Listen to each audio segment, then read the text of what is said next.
Unlock richer flavor in every meal with this simple kitchen hack. Today, we're going to make my go-to onion and pepper mix, the base that powers almost every delicious meal that I make. Quick meals, quick indomies, quick noodles, quick eggs you want to fry, this is where you want to go to. I bought a bag of onions, and here you have some fresh peppers.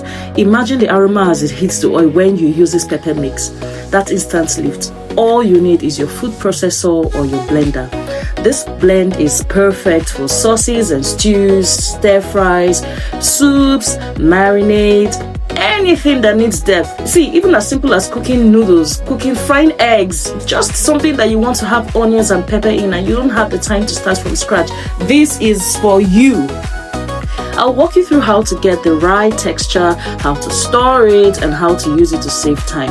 In my blender, I have put my onions and my pepper. If you really like the heat, please add more pepper to it because, sometimes you just want it to have much spice, to be a lot more spicy. Sometimes you really want the heat. Now, I blended that to a very smooth paste. Very, very, very smooth paste, and I put it into here. Reason why I do this is because I have a kid, and kids don't like, they'll say, oh, I don't want to see onions, I don't want to see onions in my food. So if you are the kind of person who does not like to see onions in your food, here, this is for you. This is perfect for you if you really just want something quick and you want to cook that rice, you want to cook that stew, whatever you want to make, and you just want that extra depth in your food. This pepper mix is for you. It is very creamy, it is very smooth. It is just what you need when you need something that is quick and easy to use, no stress.